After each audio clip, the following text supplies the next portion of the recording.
Hello there, my very good friends. On today's wrestling news, Alexa Bliss debuts a new gimmick on WWE Raw.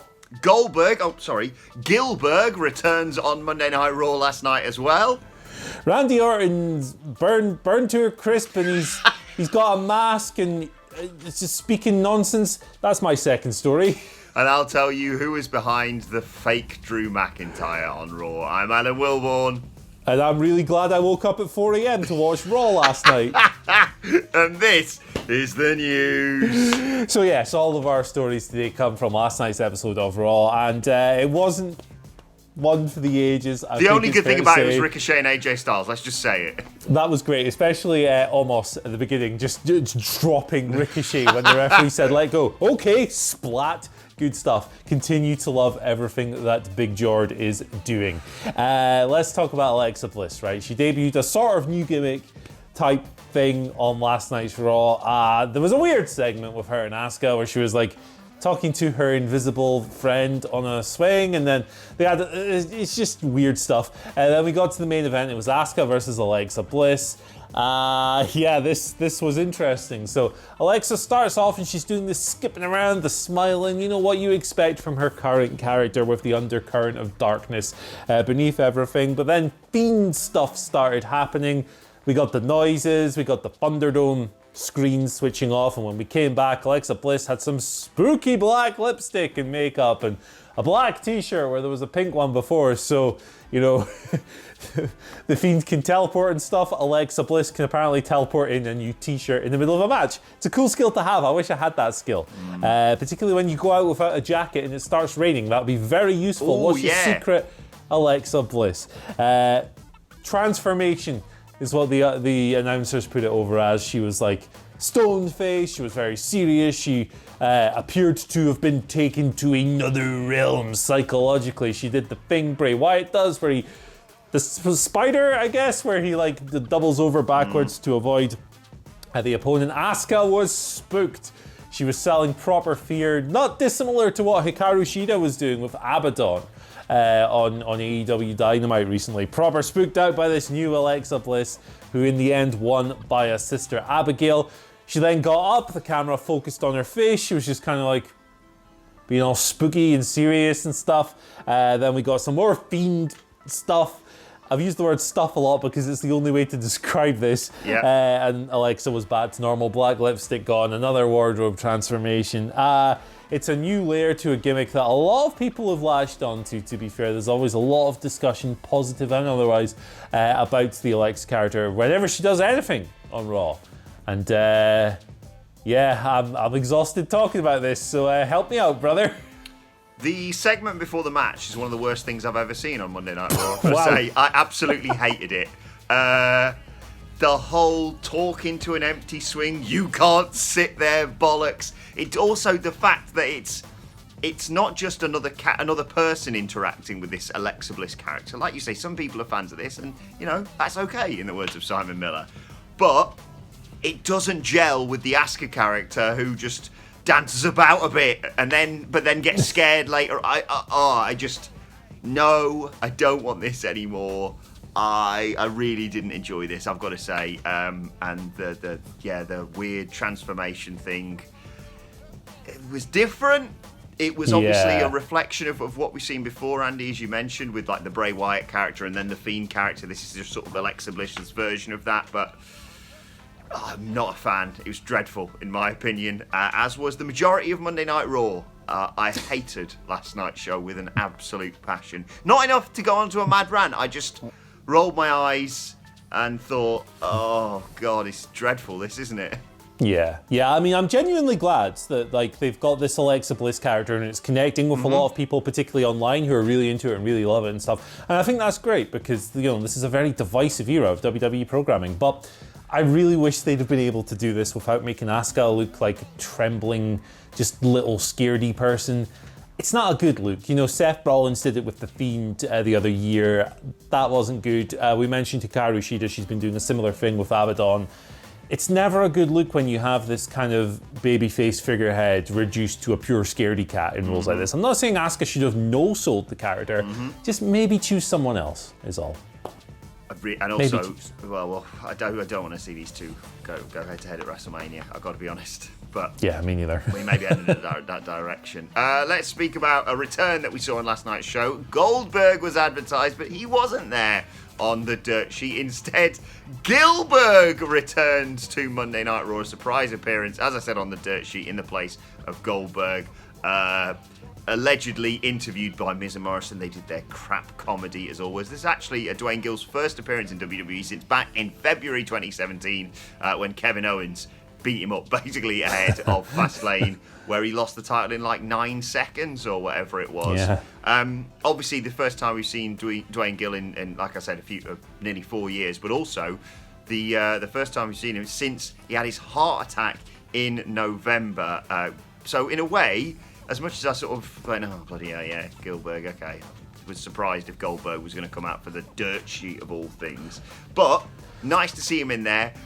Slightly worried by the fact of he's just recovered from a heart attack, so good to see you, Dwayne, but not the best place for him when your world champions just tested positive for COVID, Andy. Yeah. There's two different sides to this. At the end of the day, 2 months out of an ICU after suffering a heart attack, so it is really good and really heartening to see the guy back on his feet again. I've always got a little weird kick out of Gillberg, like I've always kind of liked it. I remember back when I was like properly intensely getting into wrestling. Years after first discovering it, when he was the light heavyweight champion of all things for like a year on Sunday Night Heat, Channel 4 in the UK represent. Yes. I've always loved Gillberg. I think it's a hoot of an act, but the Miz and John Morrison's comedy isn't the most consistent, I think it's fair to say. Nice to see Miller's granddad on telly, that's all I'll say. The whole Miller family are making it to TV these days, man. Bald guys everywhere, you genuinely love to see it. Randy Orton had a mask. So after being burnt to a crisp, in the words of Brian Alvarez, by Alexa Bliss last week when he had the fireball in the face and the whole deal there, Randy Orton opened Raw with what felt like a very long promo. He was in a darkened area and he had like scars and stuff, or burns and things and stuffs beneath the mask. He was rambling on and on and on about how he had a sickening affliction that wasn't going to prevent him from keep beating in the Royal Rumble. I don't know why I'm speaking like The Rock's impression of Triple H for this. But he said you'd have to hack off his limbs or whatever to prevent him from getting into the Rumble. The whole thing was kind of weird. We were promised this update from Randy Orton before the show. WWE reported themselves last week, kayfabe, obviously worked injuries, that Orton had suffered minor burns from this whole deal. I just got to ask you, Adam Wilborn, are we about to see Randy Orton reborn as Kane? Is that what's going on here, or was this just a tribute to the Destroyer? I don't know. I don't know, but I should have known where Raw was going when it opened with this goddamn promo. We have got a Twitter question, I will say, which speculates where this is leading to, so I'm not going to talk about it too much. But my God, what on earth was he wearing? It was, oh my days, it's quite the sight to open Monday Night Raw with, I've got to say. It's surreal, and I'll say this: if Randy Orton wins the Royal Rumble this year, I'm never watching Monday Night Raw again. I honestly might do that. I realise I've probably got to do it for my job, but I'll just read up the reports of it because, oh no, please no. Let's conclude by, concluding with the segment I mentioned earlier on, Goldberg on the dirt sheet, because he was interrupted by Drew McIntyre. I know what you're thinking. That's a really dumb idea, because Drew McIntyre hasn't had his sufficient time in isolation. Thankfully, it wasn't Drew McIntyre. It was fake Drew McIntyre, a little fat man wearing a wig, who you may recognise as actor David Krumholtz. Mike Johnson, PW Insider's Mike Johnson confirmed as such. You may know him for playing Charlie Epps in NUMB 3RS numbers, I assume. I have no idea. Also been in the Harold and Kumar movies, which I have slightly more knowledge of, and a couple of Coen Brothers films like The Ballad of Buster Scruggs and Hail Caesar. What do you think of his Scottish accent, Andy? That's all I want to know.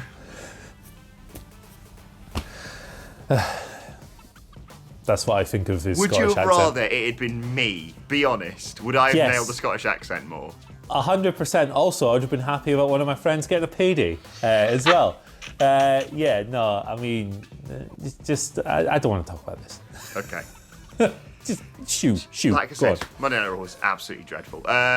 Let's conclude by moving on to our Twitter questions, though, which actually relates to The Miz and his Money in the Bank briefcase, because he said, I'm The Miz and I'm next. Don't forget to conclude that segment. We move on to our Twitter questions, and first question today comes from Bryant the Gimpy on Twitter, who says, good morning, gents. As a prediction, could we see The Miz try to cash in on McIntyre or Goldberg at the Royal Rumble? Oh, yeah.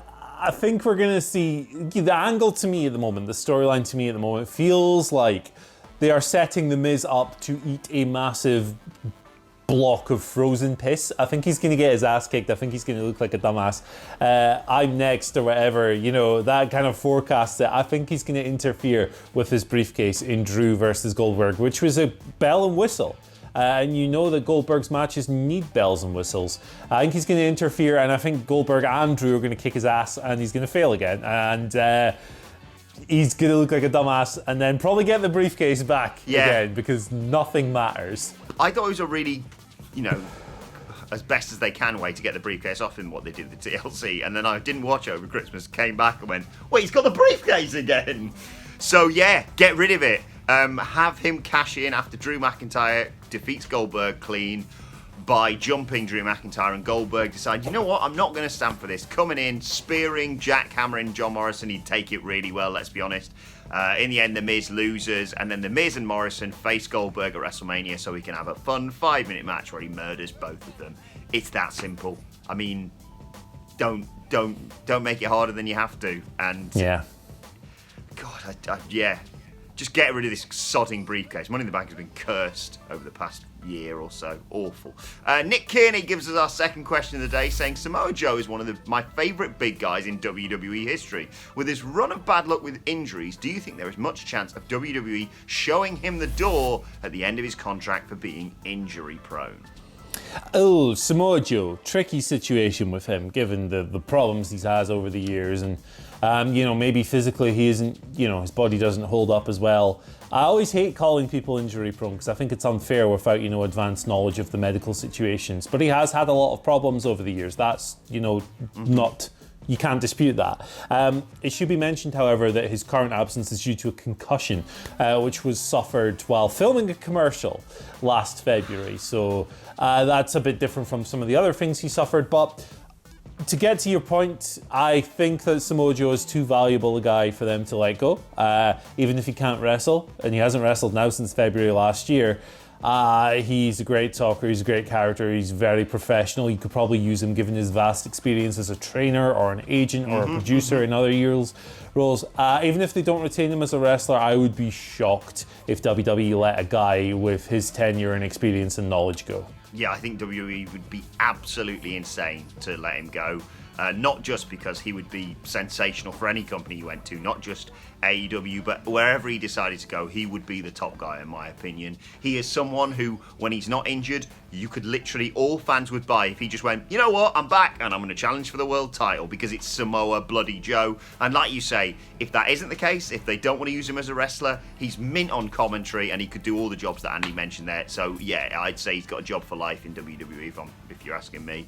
Final question today, I teased this earlier, comes from Uesugi Kenshin, who says, after the news about Fastlane returning this year, do you think this is just a swerve and they're actually returning the pay-per-view Great Balls of Fire where Orton and Wyatt have a greatest fireball match ever? Oh, Jesus Christ. That would be the moment that we have reached critical mass, wouldn't it? That would be it. That would be the bottom of the barrel. However, I would kind of like to see that because I think it has absolute mess so bad it's great potential. Yeah, man, bring it back. Bring back the all-time classic pay-per-view, Great Balls of Fire, end of the line, Roadblock 21. Bring it back. Yes, sure. Let's go. Why not? Let's move on to today's and finally. And a shout out to the friend of the channel, Leo Rush, who tweeted overnight, this exact time 2 years ago, I was on Monday Night Raw trying to remember my 3 pre-taped promos for the night, only for them all to be switched 15 minutes before the show, and they were now live. What a nightmare, lol. I thought I'd just read this out just to remind everyone that as crap as Monday Night Raw was last night, it's been crap for a long time. Yeah, it's not been great, has it? Not a vintage run for the show. Glad to hear Leo Rush is doing a lot better. He's been active on the indie circuit. He's been in GCW. He's been in the US imprint of New Japan. He's doing his music. The guy just seems to be in a much better place, and that's good given some of the horrendous stuff that happened to him during his WWE tenure. So good for him. Very happy for Leo. Keep killing it. Can't believe he is now the 26-year-old piece of gold. I want to be a cowboy, baby. Best of luck to him. Lovely, Rush. Big fan of his. And, God, yeah, Monday Night Raw's been... Just wipe the whole slate clean, in my opinion. Burn it down. Burn it down, man. Burn it down, but don't make it look like whatever Randy Orton was wearing to start the show last night. Show some respect to Dick bad Bear. Last night's Raw. Oh my God, I've got to review it now for the podcast. Anyway, let us know your thoughts on everything we've discussed in the comments section below. Don't forget to like, share, and subscribe. And subscribe to What Culture Wrestling on either iTunes, Spotify, or wherever you get your podcasts from for daily wrestling podcasts, including myself and the Dudley Boys, Michael Sidgwick, and a returning Michael Hamflett. Great news to hear. He has recovered from COVID, by the way. Send him all the good vibes on Twitter at Michael Hamflett. We're going to talk about Raw. And we're going to have a lot of fun doing it, I've got to say.